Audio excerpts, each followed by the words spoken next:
Hello दोस्तों, आप देख रहे हैं डीएलवी न्यूज। हम बात करेंगे देश दुनिया की तमाम 25 काम की और महत्वपूर्ण बड़ी खबरों के बारे में। तो आप इस वीडियो को अंत तक जरूर देखें। कमेंट में ये भी बताएं ये वीडियो आप किस शहर राज्य से देख रहे हैं, और अभी तक आपने चैनल को सब्सक्राइब नहीं किया तो कर दीजिए और बेल आइकन को भी प्रेस कर लें ताकि सही समय पर सही खबरें आपके पास सबसे पहले पहुंचे। तो चलिए नजर डालते हैं आज की तमाम बड़ी खबरों पर। देखिए, पहली सबसे बड़ी खबर, अमेरिका के साथ 18% शुल्क पर व्यापार समझौते से भारत के निर्यात में बड़ी वृद्धि की उम्मीद है। टेक्सटाइल, लेदर, जेम्स, ज्वेलरी, समुद्री उत्पाद और कृषि वस्तुओं के निर्यात में 20% तक का इजाफा हो सकता है। यह समझौता अप्रैल से प्रभावी होगा, जिससे अमेरिकी बाजार में भारतीय उत्पादों की प्रतिस्पर्धा बढ़ेगी और अमेरिकी कंपनियां भारत में विनिर्माण में निवेश कर सकती है। वहीं देखिए, आम आदमी पार्टी ने दिल्ली की कानून व्यवस्था पर भाजपा की केंद्र और दिल्ली सरकार पर हमला बोला। अरविंद केजरीवाल ने कहा कि दिल्ली की सुरक्षा भगवान भरोसे है और भाजपा की 4 इंजन सरकार को लोगों की चिंता नहीं। उन्होंने बताया कि दिल्ली में अपराध बढ़ रहे हैं और प्रतिदिन लगभग 54 लोग गायब हो रहे हैं, जिनमें महिलाएं और बच्चे अधिक है। केजरीवाल ने जनता से सतर्क रहने की अपील की। वहीं अगली बड़ी खबर देखिए, राहुल गांधी ने लोकसभा अध्यक्ष ओम बिरला को पत्र लिखकर राष्ट्रीय सुरक्षा पर बोलने की अनुमति न मिलने पर विरोध जताया। उन्होंने इसे भारतीय लोकतंत्र पर धब्बा बताया। राहुल गांधी ने कहा कि राष्ट्रपति के अभिभाषण पर चर्चा के दौरान उन्हें चीनी घुसपैठ जैसे गंभीर मुद्दे पर बोलने से रोका गया, जो संसदीय परंपराओं के खिलाफ है। उन्होंने स्पीकर की निष्पक्ष भूमिका पर भी सवाल उठाए। इसे लोकतांत्रिक अधिकारों का हनन बताया। चलिए आगे बढ़ते हैं अपन खबरों में। देखिए, बिहार सरकार औद्योगिक गतिविधियों को मजबूत करने के लिए 20 जिलों में 13,000 एकड़ से अधिक भूमि का अधिग्रहण कर रही है। वित्त मंत्री विजेंद्र प्रसाद यादव ने बताया कि विक्रमशिला विश्वविद्यालय और नई रेल लाइन जैसी विकास परियोजनाओं के लिए भी जमीन ली जा रही है। भूमि विवादों के समाधान हेतु विशेष सर्वेक्षण और राजस्व अभिलेखों का डिजिटलीकरण किया जा रहा है, जिससे आम जनता को लाभ मिल सके। इसी के साथ अगली खबर देखिए, मुख्यमंत्री योगी आदित्यनाथ ने कानपुर मास्टर प्लान 2031 को सैद्धांतिक सहमति दे दी है। यह योजना शहर की बढ़ती आबादी और जरूरतों को ध्यान में रखकर बनाई गई। इसके तहत कृषि भूमि को आवासीय और व्यावसायिक में बदला जाएगा, जिससे नई योजनाएं जैसे ग्रेटर कानपुर, एरो सिटी और औद्योगिक क्षेत्र दलातर पर आ सकेंगी। इसमें 58,078 हेक्टेयर क्षेत्र शामिल होंगे, जो 51 लाख आबादी की आवश्यकताओं को पूरा करेगा। वहीं अगली बड़ी खबर देखिए, मुंबई के कफ परेड में एक 20 वर्षीय दिव्यांग युवती के साथ उसके पिता ने जो दुष्कर्म किया और उसे गर्भवती कर दिया। डीएनए टेस्ट से भ्रूण के साथ पिता का संबंध साबित होने के बाद उसे गिरफ्तार किया गया। युवती सितंबर 2023 से इस घिनौनी वारदात का शिकार हो रही थी। पुलिस अन्य संदिग्धों की भूमिका की भी जाँच कर रही है। इसी के साथ आगे बढ़ते हैं अपन खबरों में। देखिए, दिल्ली एनसीआर में बच्चों खासकर किशोरियों के लापता होने का गंभीर संकट है। एक दशक में दिल्ली से 50,000 से अधिक किशोरवय बच्चे गायब हुए, जिनमें 37,000 से ज्यादा लड़कियां थी। हजारों का अब तक पता नहीं चला, जिससे मानव तस्करी और जबरन वेश्यावृत्ति की आशंका जताई गई। विशेषज्ञों ने प्रशासनिक लापरवाही, समन्वय की कमी और संगठित गिरोहों को जिम्मेदार ठहराया और तत्काल एकीकृत प्रयासों की मांग की। वहीं दोस्तों देखिए, प्रधानमंत्री किसान सम्मान निधि योजना की 22वीं किस्त का इंतजार जल्द ही खत्म होगा। कृषि मंत्रालय होली से पहले 4 मार्च 2026 तक किसानों के खातों में 2-2 हजार रुपए सीधे डीबीटी के माध्यम से ट्रांसफर करने की तैयारी में है। तकनीकी समस्याओं के कारण 21वीं किस्त से वंचित किसानों को 4-4 हजार रुपए मिलेंगे। किस्त का लाभ उठाने के लिए ई-केवाईसी, आधार लिंक, बैंक खाता और भूमि रिकॉर्ड का पंजीकरण जरूरी है। वहीं अगली खबर देखिए, केंद्रीय गृह मंत्री अमित शाह जम्मू कश्मीर के 3 दिवसीय दौरे पर हैं। वे प्रदेश के सुरक्षा और विकासात्मक परिदृश्य का जायजा लेंगे, सीमांत क्षेत्रों का दौरा करेंगे और सरकारी नौकरी के नियुक्ति पत्र भी वितरित करेंगे। मुख्यमंत्री उमर अब्दुल्ला और उपराज्यपाल मनोज सिन्हा के साथ उच्च स्तरीय बैठकें होंगी। दौरे के मद्देनजर पूरे प्रदेश में सुरक्षा व्यवस्था कड़ी कर दी गई है। चलिए अगला अपडेट देखिए, उत्तर प्रदेश में असंगठित क्षेत्र के श्रमिकों और छोटे व्यापारियों के लिए राष्ट्रीय विशेष पंजीयन अभियान शुरू हुआ। प्रधानमंत्री श्रमयोगी मानधन योजना और राष्ट्रीय पेंशन योजना ट्रेडर्स के तहत 60 वर्ष की आयु के बाद 3,000 मासिक पेंशन मिलेगी। पात्र लाभार्थी जिनकी आयु 18 से 40 वर्ष है और मासिक आय 15,000 से कम है, वे मानधन.in पर जाकर पंजीकरण कर सकते हैं। वहीं अगली बड़ी खबर देखिए, सुप्रीम कोर्ट ने 10 साल पुराने विवाद में ऐतिहासिक फैसला सुनाते हुए स्पेशल रेलवे मजिस्ट्रेट एसआरएम में शक्तियों पर लगाम लगाई। कोर्ट ने स्पष्ट किया कि एसआरएम रेलवे के आंतरिक प्रशासनिक मामलों में हस्तक्षेप नहीं कर सकते। अंबाला के तत्कालीन मजिस्ट्रेट नितिन राज द्वारा महिला अधिकारी प्रवीण गौड़ द्विवेदी पर दायर मानहानि का मामला खारिज कर दिया गया। यह फैसला रेलवे प्रशासन और न्यायपालिका के बीच सीमाएं तय करता है। चलिए आगे बढ़ते हैं अपन खबरों में। देखिए, चुनाव आयोग ने पश्चिम बंगाल में एसआईआर प्रक्रिया के दौरान अधिकारियों के खिलाफ हिंसा और धमकियों को रोकने के लिए सुप्रीम कोर्ट से तत्काल हस्तक्षेप की मांग उठाई। आयोग ने मुख्यमंत्री के भड़काऊ भाषणों और पुलिस की निष्क्रियता को जिम्मेदार ठहराया। आयोग ने कहा कि यह राज्य मशीनरी की कमियों और राजनीतिक दखल का परिणाम है, जिससे चुनावी अधिकारियों में डर का माहौल बना हुआ है। वहीं देखिए, सुप्रीमो मायावती ने 7 फरवरी को 2027 विधानसभा चुनावों की तैयारियों को गति देने के लिए एक महत्वपूर्ण बैठक बुलाई। इस बैठक में कोर वोट बैंक को सहेजने और सोशल इंजीनियरिंग की रणनीति पर चर्चा होगी। मतदाता सूची पुनरीक्षण के बाद होने वाली इस बैठक में प्रदेश पदाधिकारी और विभिन्न कमेटियों के सदस्य शामिल होंगे। मायावती संगठन के कार्यों की समीक्षा करेंगी और यूजीसी के नए नियमों पर पार्टी का रुख स्पष्ट करेंगी। वहीं अगला अपडेट देखिए, उत्तर प्रदेश में बिजली उपभोक्ताओं को राहत मिलेगी, क्योंकि अब नए कनेक्शन के लिए 7 गुना कम खर्च करना होगा।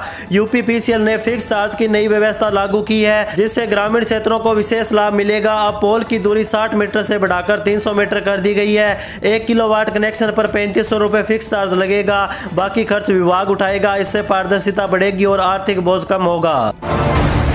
चलिए अगली खबर देखिए, जल्द लागू होने वाली ओटीएस योजना 2026 से उत्तर प्रदेश के बकायेदारों को बड़ी राहत मिलेगी। प्राधिकरणों परिषद को 8 से 10,000 करोड़ रुपए का बकाया मिलने की उम्मीद है। वर्तमान में 19,000 से अधिक संपत्तियों पर 11,000 करोड़ रुपए से ज्यादा का बकाया है। नई योजना में दंड ब्याज माफ कर केवल साधारण ब्याज मिल लिया जाएगा, जिससे आवंटी भुगतान के लिए आगे आएंगे। वहीं अगली बड़ी खबर देखिए, रेल मंत्री अश्विनी वैष्णव ने बताया कि लोकसभा में देश भर में लंबी दूरी की यात्राओं के लिए 260 Vande Bharat sleeper train set के निर्माण की योजना है। इस परियोजना में तकनीकी नवाचार, रणनीतिक योजना और उत्पादन का समन्वय शामिल होगा, जिससे BEML और इंटीग्रल कोच फैक्ट्री जैसी संस्थाएं लागू कर रही है। मंत्रालय ने यह भी स्पष्ट किया कि ट्रेनों की सफाई के लिए यात्रियों से कोई अतिरिक्त शुल्क नहीं लिया जाता। इसके लिए विशेष बजट प्रावधान है।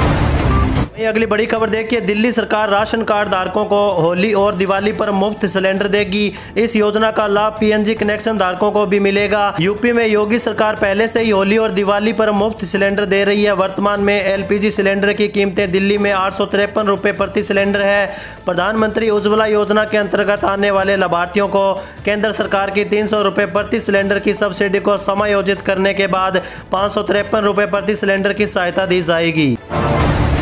इसी के साथ आगे देखिए, कुसुम सोलर पंप योजना केंद्र सरकार की एक महत्वाकांक्षी योजना है, जिसका उद्देश्य किसानों को सस्ती और स्वच्छ ऊर्जा पर उपलब्ध कराना है। इस योजना के तहत किसानों को सोलर पंप खरीदने पर 80% तक की सब्सिडी दी जाती है।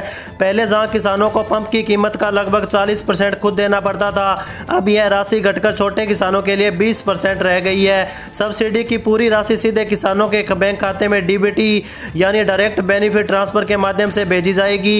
इसे पारदर्शिता बनी रहती है और बिचौलियों की भूमिका खत्म होती है। सोलर पंप सब्सिडी अपडेट के तहत यह बदलाव किसानों को आर्थिक रूप से मजबूत बनाने की दिशा में एक बड़ा कदम माना जा रहा है।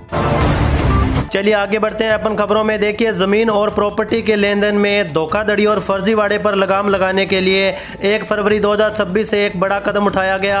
अब रजिस्ट्री प्रक्रिया के दौरान केवल खरीदार और विक्रेता ही नहीं, बल्कि गवाहों का भी आधार वेरिफिकेशन अनिवार्य होगा। इस बदलाव के तहत सभी उप निबंधक कार्यालयों में बायोमेट्रिक मशीनें स्थापित की गई है, जो सीधे UID के सर्वर से जुड़ी होंगी।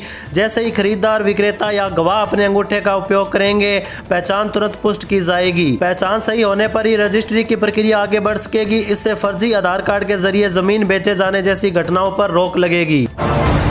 वहीं अगली खबर देखिए, सरकार ने प्रधानमंत्री फ्री लैपटॉप योजना 2026 की शुरुआत की है। इस योजना के तहत योग्य और जरूरतमंद विद्यार्थियों को फ्री लैपटॉप उपलब्ध कराया जाएगा, ताकि कोई भी छात्र सिर्फ संसाधनों की कमी के कारण पढ़ाई से पीछे न रह जाए। इस योजना का मुख्य फोकस डिजिटल एजुकेशन को मजबूत करना और विद्यार्थियों को तकनीकी रूप से सक्षम बनाना होगा। यदि आप भी पढ़ाई कर रहे हैं और आर्थिक रूप से कमजोर परिवार से आते हैं, तो यह योजना आपके लिए एक बड़ा अवसर साबित हो सकती है।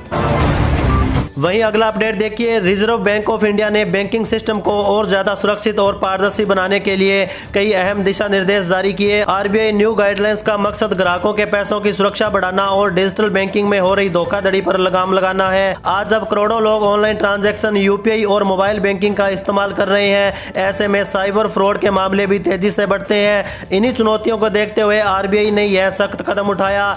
ये नए नियम सिर्फ सेविंग अकाउंट धारकों तक सीमित नहीं, बल्कि लोन लेने वाले डिजिटल पेमेंट यूजर और वरिष्ठ नागरिकों समेत सभी बैंक ग्राहकों को प्रभावित करेंगे। आरबीआई न्यू गाइडलाइंस के लागू होने के बाद बैंकों की जिम्मेदारी बढ़ेगी और ग्राहकों को भी कुछ नई प्रक्रियाओं का पालन करना होगा। चलिए अगली खबर देखिए। देश भर के मजदूरों के लिए सरकार की तरफ से एक बड़ी राहत भरी खबर सामने आई। सरकार ने न्यूनतम मजदूरी यानी कि मिनिमम वेजेस में बढ़ोतरी करने का फैसला लिया, जिससे लाखों श्रमिकों की आय में सीधा फायदा होगा। बढ़ती महंगाई और रोजमर्रा के खर्चों को देखते हुए यह कदम बेहद अहम माना जा रहा है। लंबे समय से मजदूर संगठनों द्वारा वेतन बढ़ाने की मांग भी की जा रही थी, जिसे अब सरकार ने गंभीरता से लिया। नई दरें लागू होने के बाद मजदूरों की आर्थिक स्थिति बेहतर होने की उम्मीद है और वे अपने परिवार की जरूरतों को पहले से ज्यादा आसानी से पूरा कर पाएंगे। वहीं देखिए दोस्तों, मुख्यमंत्री हेमंत सोरेन की यात्रा के बाद झारखंड वैश्विक औद्योगिक मानचित्र पर उभरा। राज्य ग्रीन स्टील और अत्याधुनिक मैन्युफैक्चरिंग का केंद्र बना। टाटा स्टील और नवीन जिंदल समूह सहित कई कंपनियों ने 1,27,000 करोड़ के निवेश का आशय पत्र सौंपा, जिससे 46,555 से अधिक प्रत्यक्ष रोजगार सर्जित होंगे। यह निवेश झारखंड को कच्चे माल के स्रोत से उच्च गुणवत्ता वाले उत्पादों और क्लीन एनर्जी के वैश्विक केंद्र में बदलेगा, जिससे जीरो कार्बन लक्ष्यों पर जोर होगा।